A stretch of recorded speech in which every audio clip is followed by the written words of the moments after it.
en direct sur Limoges. Bonjour à tous, bonsoir, shalom, boker tov à tous et à toutes. On est très heureux de se retrouver comme chaque semaine pour le cours du Rav Yehuda Ben Ishai, Rav de la Kihilat et Mouna Shlema. Rav Ben Ishai, vous nous entendez? Oui, tout à fait. Alors, on est très heureux pour vous. On peut dire qu'on a commencé la fête de Sukkot avec vous puisqu'on a eu un cours juste à la veille. Pendant Sukkot, on a pu entendre vos enseignements. Et pour aujourd'hui, pour ces dernières heures dans la Souka, on est encore avec vous. Vous avez décidé de parler deux héritages qui n'en sont qu'un. Voilà le titre du cours aujourd'hui sur la paracha. Et le cours est dédié à plusieurs personnes, entre autres à la maman de notre amie Marilyn. Bechavod Arav. Bienvenue à tous et à toutes. Merci à notre ami Aaron qui continue de nous accompagner. Et nous avons effectivement aujourd'hui le cours est dédicacé à trois personnes. Paulette Aviva Badjulir Zila, la maman de Marilyn Tayeb, Aaron Henri Itah Ben Esther et Lizine Beliti Batren Sultan, cours consacré par sa fille. Alors, effectivement, vous savez que ce Shabbat, il y a un événement très très important qui va se passer. On va finir la Torah et on va la commencer. C'est le jour de Simchat Torah qui cette année tombe un Shabbat. C'est pas une petite chose. Vous savez qu'à chaque fois qu'on fait un Siyum Masechet, beaucoup veulent y assister, y participer. Ce Shabbat, on ne va pas moins que terminer toute la Torah pour la reprendre. On aura donc et le Khatan Torah et le Khatan Bereshit, Mazal Tov, à ceux qui ont été choisis dans toutes les communautés pour avoir ce mérite extraordinaire de terminer la Torah, de l'avoir menée jusqu'au bout. Et évidemment, la Torah ne pouvant pas se terminer puisqu'elle est le résultat de l'infini, alors elle va tout de suite recommencer avec le Khatan Bereshit. On va terminer avec le mot de Israël, le dernier mot de la Torah, et on va tout de suite commencer avec le mot Bereshit, et on va donc ensemble pouvoir se réjouir de cet événement extraordinaire, peut-être dans des conditions un peu spéciales cette année, mais le peuple d'Israël apprend à vivre toutes les conditions possibles et imaginables et de rester fidèle à sa joie, à ses traditions, à sa force, à ses espoirs et à son lointain horizon. Alors évidemment, je vais parler donc de la paracha qui va conclure tout le cycle de la lecture de la Torah chaque Shabbat. Nous allons finir notre paracha, notre Torah, par la paracha de Vezot HaBeracha. Voilà quelle est la bracha. Voilà quelle va être notre bénédiction. Notre bénédiction, c'est en fait la Torah elle-même. Vezot HaBeracha. Ce n'est pas par hasard que tout le Sefer Torah va se terminer par cette paracha de Vezot HaBeracha. C'est ce qui nous amène la bracha. C'est ce qui nous amène le shefa, c'est l'abondance qui n'est pas seulement une abondance.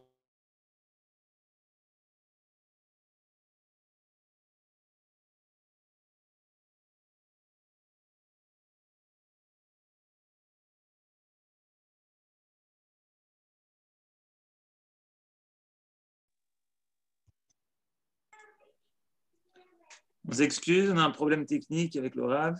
On est là pour surmonter les problèmes, on l'a réussi. Alors, j'étais en train de dire, donc on va terminer ce Shabbat, la paracha de Vezot HaBeracha qui elle-même termine toute la Torah. Et il y a dans cette paracha le fameux verset Torah tzivalanu Moshe Morasha Keilat Yaakov. Voilà la Torah que Moshe nous a ordonnée et qui est un héritage de toute l'assemblée de Yaakov. Or, ce mot de Moracha est un mot qui est rare dans la Torah. Il n'apparaît que 2 fois. La première fois, il apparaît dans la paracha de Vaera. Dans la paracha de Vaera, à propos de la sortie d'Égypte, déjà Dieu nous annonce qu'il va nous donner la Torah qu'il va nous donner Eretz Israël en Moracha. Le verset est Ve'eveti etchem el haaretz, et je vous amènerai à la terre, Asher nasati et yadi, dont j'ai juré, la tête totale à Abraham, Yitzhak ou le Yaakov, que j'ai juré de donner à vos ancêtres Abraham, Yitzhak et Yaakov, et de vous la donner en héritage. Voilà notre ami Aaron nous a mis le verset sous les yeux. Ve'eveti etchem el haaretz asher nasati et yadi, la tête totale à Abraham, Yitzhak ou le Yaakov, et natati ota lachem moracha. Je vous la donnerai en héritage. Ani Adonai, c'est moi qui est l'Éternel. Dans ce verset, on trouve pour la première fois dans la Torah le mot de moracha, pour la première fois.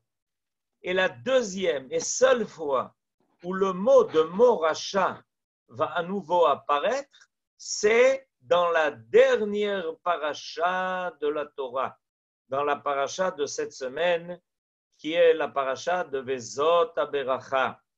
Torah tzivalanu Moshe, moracha keilat Yaakov. Voilà la deuxième fois où le mot moracha apparaît.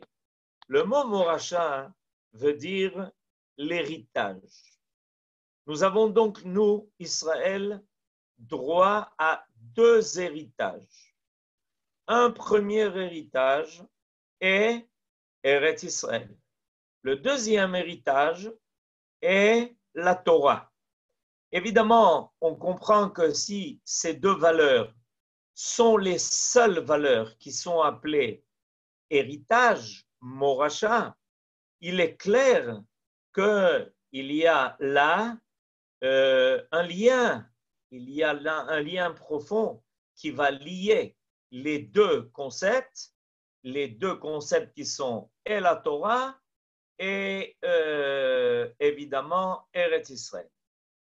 Je voudrais rajouter un enseignement important, c'est que à propos de la Torah et à propos d'Eretz Israël, est rappelé la descendance de Yaakov. Alors, vous l'avez sous les yeux. Regardez. À propos de la Torah, il est marqué Torah tzivalanu Moshe moracha keilat Yaakov. La Torah est un héritage de l'assemblée de Yaakov.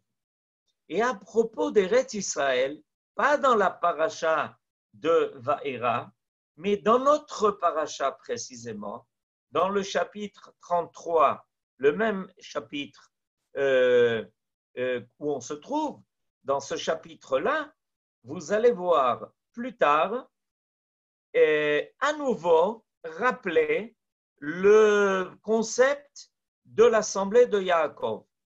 Vaishkon Israël betach badad en Yaakov el eretz dagan vetirosh af shamav ya'arfu tal.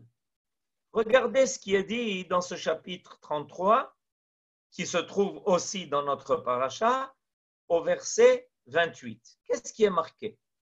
Israël finira par s'installer en toute sécurité. Vaishkon Israël betach, badad, tout seul. En Yaakov, lui qui vient de Yaakov.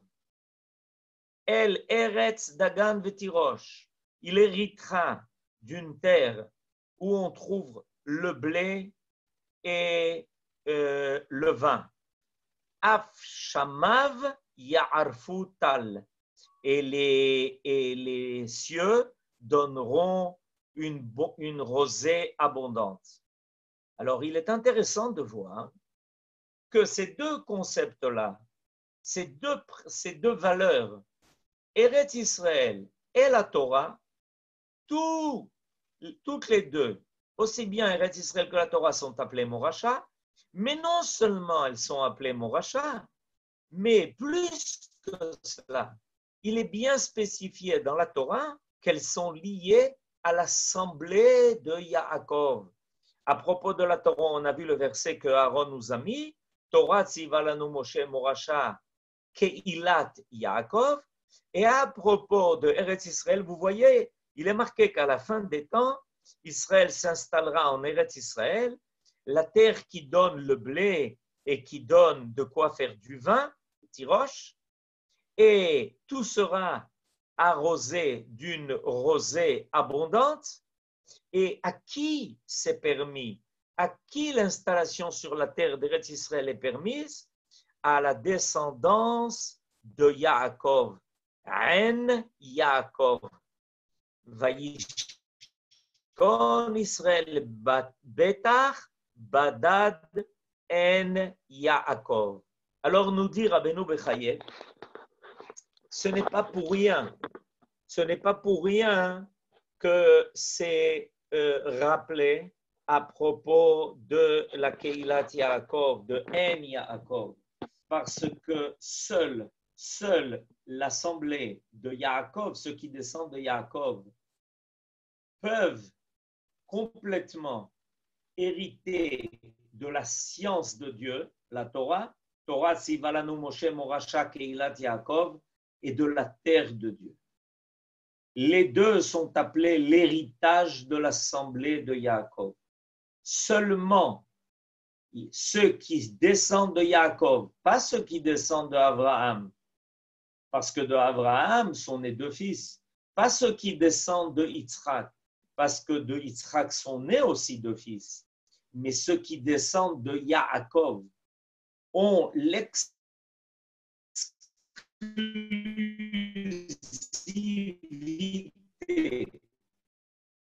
de pouvoir et de loi et d'Eretz Israël.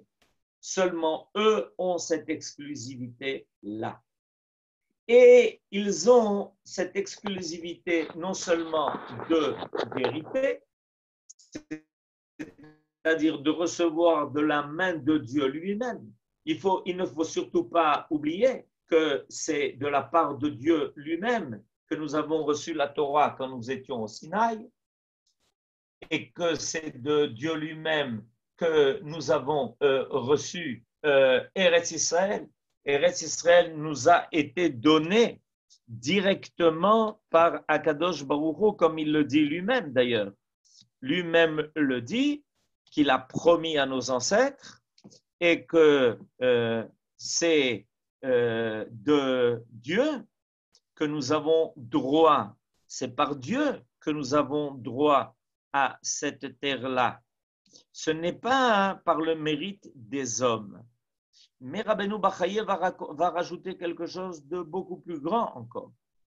Et il va nous enseigner que le mot Moracha. Le mot Moracha, d'abord il faut savoir, par principe, que ce mot-là ne veut pas dire l'héritage qui est reçu, mais l'héritage qui est à transmettre. Ça vient du mot léorish. Léorish veut dire l'héritage à transmettre. Celui que l'on doit, que l'on reçoit pour transférer. Et comme nous avons aussi reçu de tous ceux qui nous ont précédé la Torah, nous avons aussi maintenant le devoir, évidemment, de le faire pour les générations qui vont venir après nous. Et il y a ici un enseignement qui est très, très important. Cet enseignement qui est que savoir que tout ce qui nous fait vivre aujourd'hui, ce qui nous fait vivre aujourd'hui, ce qui nous permet d'être, c'est ça. Ce qui nous permet d'être, évidemment,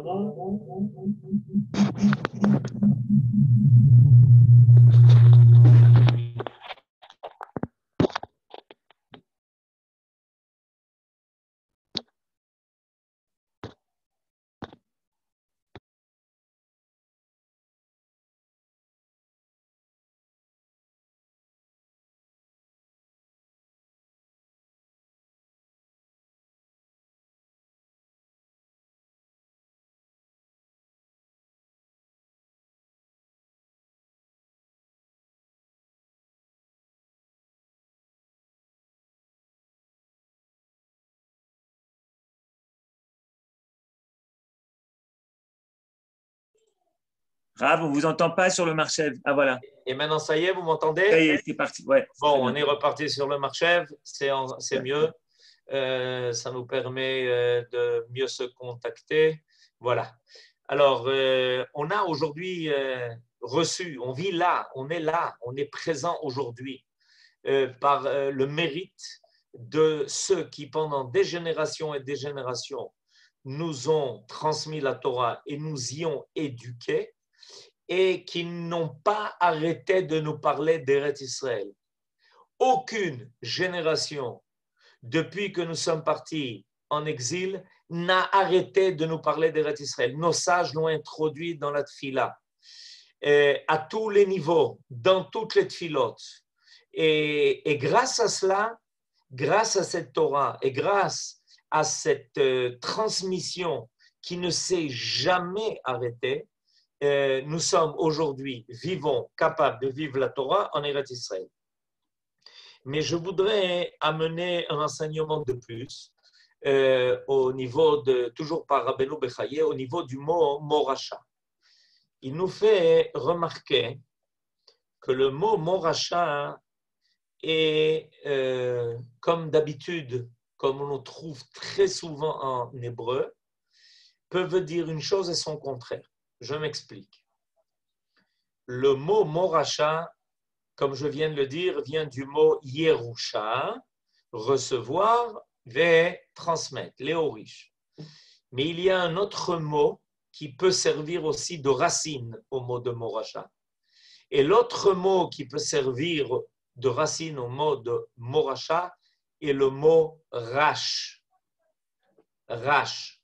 Rash veut dire le pauvre. Un des mots qui sert à désigner le pauvre est le mot Rash. En hébreu, nous avons beaucoup de mots pour désigner la pauvreté, le pauvre. On l'appelle le Ani, qui est du Lachon Ainouy. On l'appelle Dal, Mekimi Me'afar Dal. On l'appelle Evion. Et on peut aussi l'appeler Rash. Nous dit Rabbeinu Bechaye la chose suivante. Il faut faire très attention à cet héritage que nous avons reçu. Il faut faire très attention de le conserver en tant que Moracha. Parce que si on s'appauvrit de cet héritage, si on, au lieu d'être ceux qui vont transmettre l'héritage, on va devenir pauvre de cet héritage, alors on va souffrir.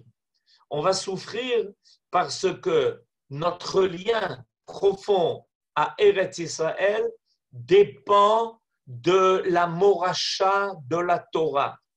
Et dans la paracha que nous allons lire ce Shabbat, qui va conclure toute la Torah, les deux valeurs apparaissent. Et la valeur de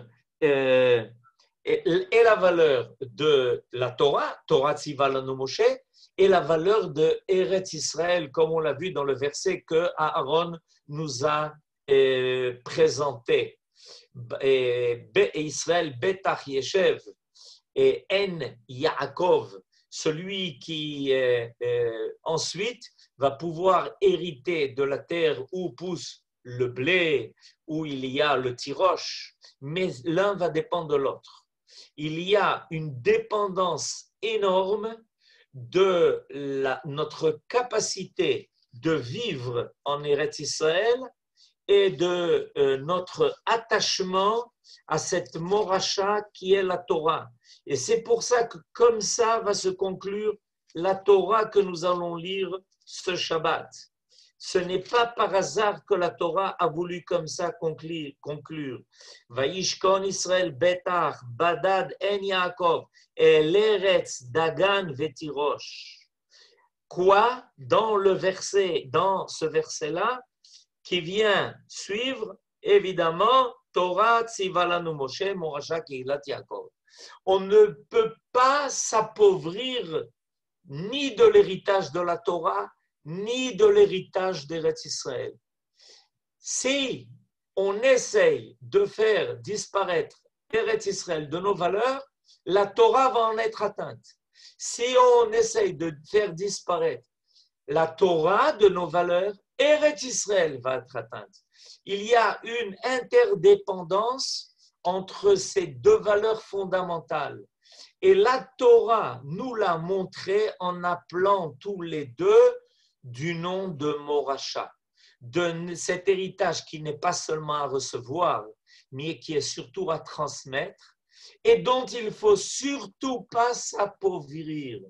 Et c'est pour ça que nous dit Rabbeinu Bechaye que pas par hasard évidemment le mot Moracha a aussi comme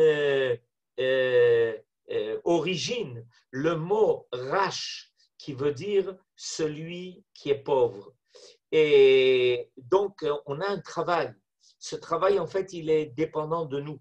C'est nous qui devons faire cet effort. Et le verset qui se trouve dans la prière de Hana. Dans la prière de Hana, il y a un verset, Tfilat Hana, Hashem Morish ou Ma'ashir. Morish ou Ma'ashir. Akadosh Baruch Hu peut rendre pauvre. Dans la Tfila de Hana, au début du livre de Shmuel, dans le chapitre 2, il est dit Hashem Morish ou Ma'ashir. Morish, il peut rendre pauvre. Et Ma'ashir, et il peut rendre riche.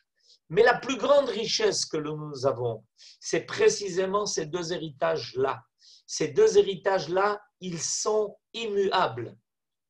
Personne n'a réussi à s'emparer de la Torah. À travers l'histoire longue du monde, beaucoup ont voulu s'emparer de la Torah. Beaucoup ont voulu faire de la Torah quelque chose qui leur convenait à leur façon, à eux. Et ils n'ont pas réussi. Ils n'ont pas réussi. La Torah n'est restée que propriété du peuple d'Israël.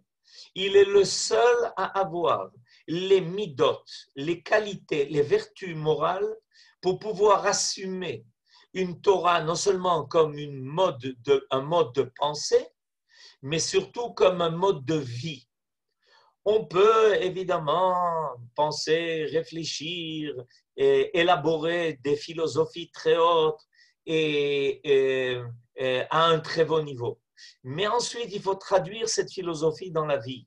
Or, la Torah a la capacité de nous faire vivre les valeurs les plus absolues, les plus éternelles, les plus totales. Et le peuple d'Israël est le peuple qui a reçu la Torah en héritage et qui est surtout capable de faire apparaître cette Torah comme étant une Torah de vie. Mais où? En Eretz Israël, qui est la terre de vie. C'est pour ça que ces deux valeurs sont extrêmement liées l'une à l'autre. Parce que le but final, le but total de la Torah est de permettre d'établir sur terre une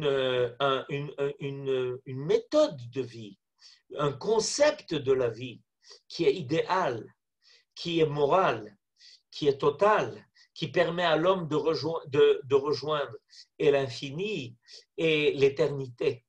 Et ça ne peut se traduire finalement qu'en Eretz Israël. Et c'est pour ça que précisément la Torah a voulu appeler et Eretz Israël et la Torah du nom du mot de Moracha. Imaginez-vous un fils qui reçoit un héritage de son père. Et on lui dit, regarde, il t'arrive quelque chose d'extraordinaire, toi, tu es l'héritier de ton père. Il t'a laissé des biens extraordinaires, énormes, un champ qui s'étend à l'infini. Tu pourras tirer de ce champ des cultures qui feront de toi quelqu'un de très riche. Tu n'auras jamais aucun souci, à aucun niveau. Tu seras quelqu'un qui sera complètement indépendant. Et voilà que le fils arrive. Et on commence à lui faire le tour du propriétaire. On fait le tour du propriétaire à ce fils qui a hérité de l'héritage de son père. C'est ce que Akadosh Baruch Hu a fait. Il nous a rendus propriétaires de sa terre à lui. Et il nous a donné la méthode de cultiver cette terre. Il nous a donné la façon de cultiver la terre d'Eretz Israël et de la rendre la terre la plus riche, la plus réussie. Mais évidemment, le fils, maintenant qui hérite de ce champ-là, se doit maintenant de le cultiver. Il doit s'investir, il doit se rappeler de toutes les instructions que son père lui a données. Son père qui a cultivé ce champ pendant des années et des années sait comment en tirer le meilleur, comment en tirer du champ, comment on vient de lire maintenant dans la Torah, Dagan Vetirosh. Qu'est-ce qui est extraordinaire dans le Dagan et le Tirosh? C'est que ces deux cultures-là, leur valeur est cachée. Le blé ne se consomme pas en tant que tel.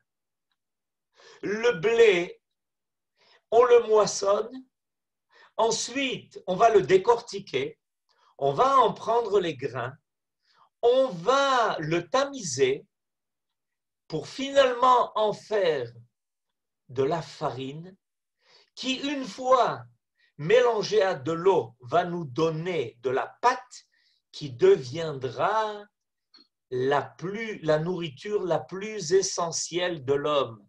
Hamotzi lechem mina haaretz. Et puis, pareil pour les raisins. Au niveau des raisins, l'essentiel, ce n'est pas le raisin, c'est ce qui s'y cache. Quand on va prendre les raisins et qu'on va les presser et qu'on va avoir du jus de raisin et que ce jus de raisin va être conservé comme il faut, avec le temps qu'il faut, on va tout d'un coup avoir le yaïn. Alors ces deux éléments qui nous sont rappelés ici dans notre paracha, qui sont rappelés précisément dans la paracha de Vezot Aberacha, dans le verset que vous avez vu, nous révèle le secret de la terre d'Israël. Vaishkon Israël betach, bada den Yaakov el eretz dagan vetirosh. Sachez une chose, nous dit Akadosh Baruch Hu, voilà, Aaron nous montre le verset. Sachez une chose, mes enfants, vous allez avoir l'héritage de ma terre. C'est moi, votre père. Et je vais vous installer sur ma terre. Vaishkon Israël betach bada den Yaakov. Vous, les descendants de Yaakov, vous allez à la fin des temps vous retrouver sur votre terre en toute sécurité. Et je vous amènerai sur la terre où se trouvent le Dagan et le Tirosh. Le Dagan, c'est le blé. Le Tirosh, c'est le raisin. Et si vous avez la Torah avec vous, vous arriverez à décortiquer et vous arriverez à faire sortir de cette terre tous ces secrets. Cette terre vous donnera quelque chose d'énorme, bien plus que ce que l'on peut trouver dans toutes les terres et dans tous les pays du monde entier. Mais il vous faut la méthode. Toi, mon fils, comme ça, Kadosh Baruch Hu nous a appelés, Béni Bechori Israël. Mon fils est né, donc c'est toi qui vas hériter de mon héritage, de la Torah qui s'appelle Moracha et de la terre d'Israël qui s'appelle aussi Moracha. N'oublie pas, il te faut respecter ce que je te donne comme instruction. parce que cette terre, elle a beaucoup plus à donner que l'agriculture terrestre. Cette terre a beaucoup plus à donner que la possibilité d'avoir où habiter et quoi manger. Cette terre, elle a la possibilité de te faire rejoindre, tout en restant sur terre, les cieux, qui met Hashamaim al haaretz. Tu es sur une terre où on peut vivre à la fois et le terrestre et les cieux. Ce que nous avons vécu maintenant pendant la fête de Sukkot, où on était installé dans cette cabane qui d'un côté était une demeure, mais d'un autre côté nous laissait entrevoir qu'il y avait quelque chose au-dessus de nous. Et la terre d'Eretz Israël, c'est cette soukha, un enseignement du Gaon de Vilna, qui dit qu'il y a un rapport étroit entre la soukha et Eretz Israël. Et les deux sont appelés Moracha. Et les deux sont appelés héritage. Il faut que nous soyons conscients de cela, nous dit notre paracha, que nous sommes le fils héritier. Qui ça?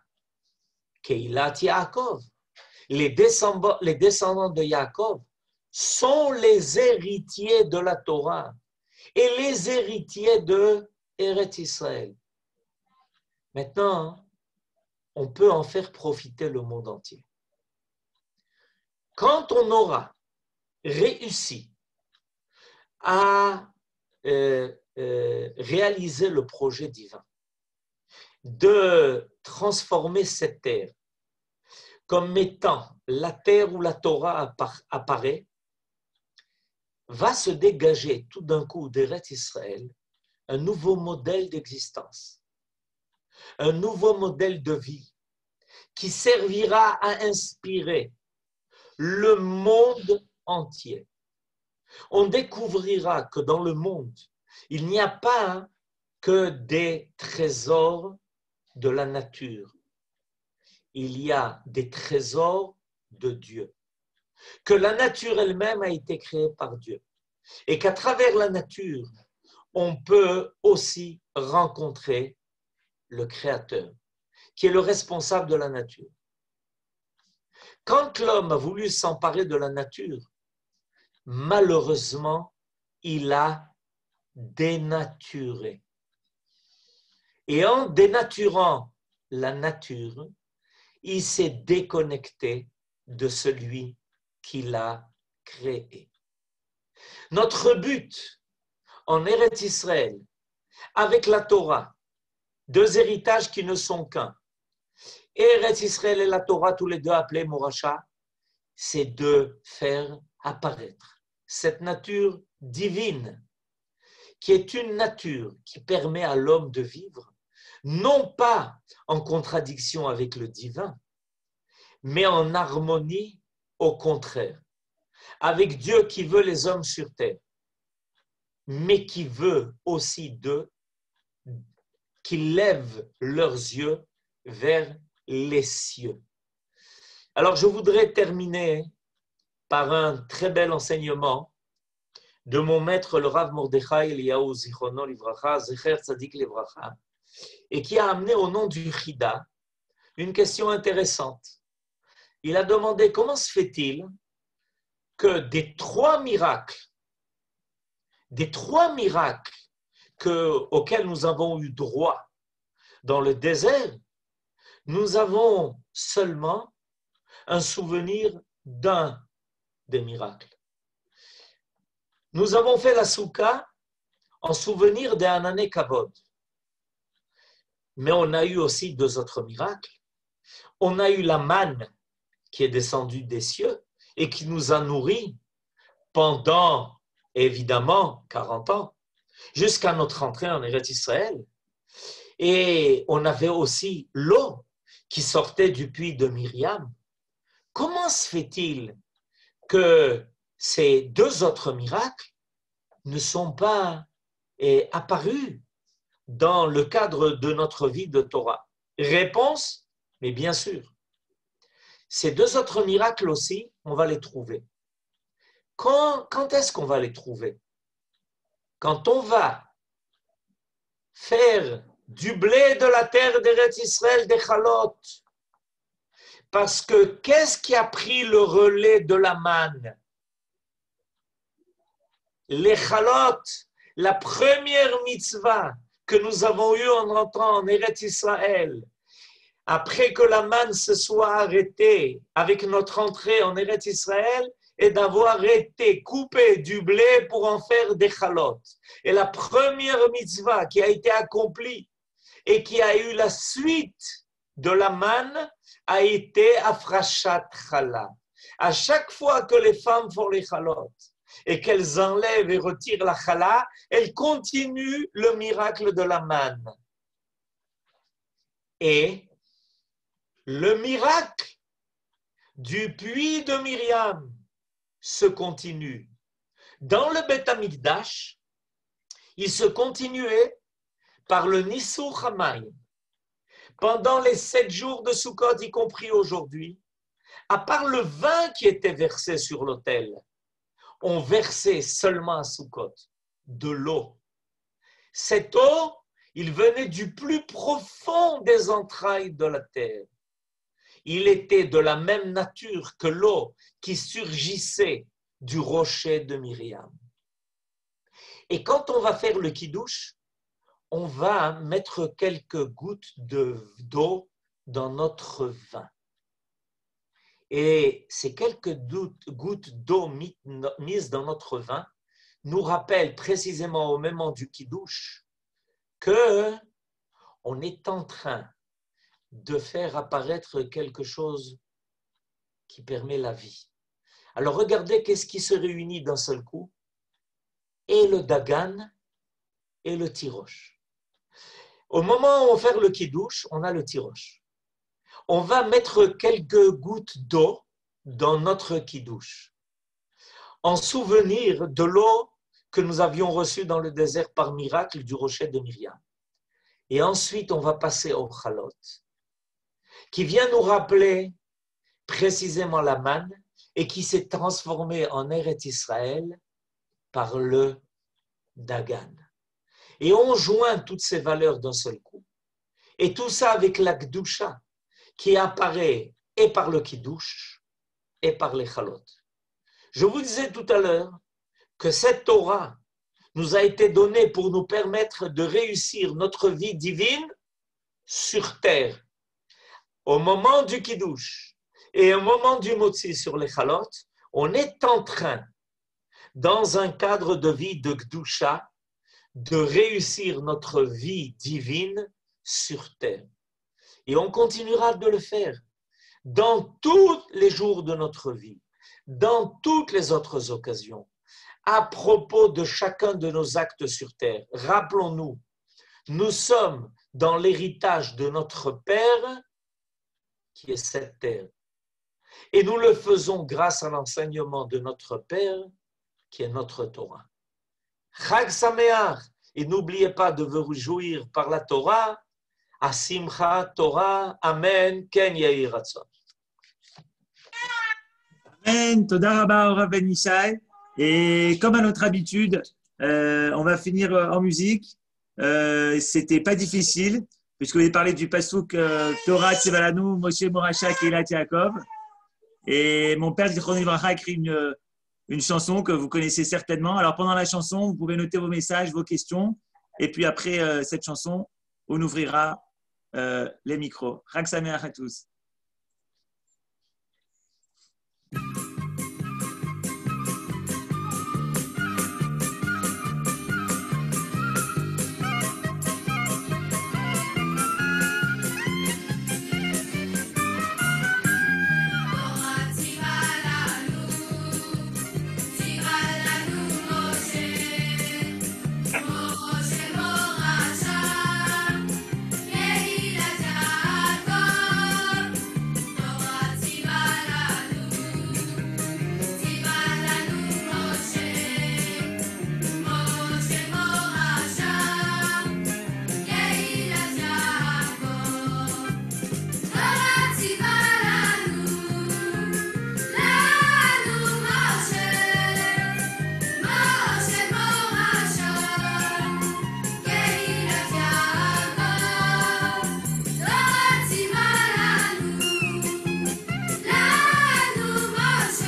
Toda Rabba, merci beaucoup à tous. Rav, il y a une question.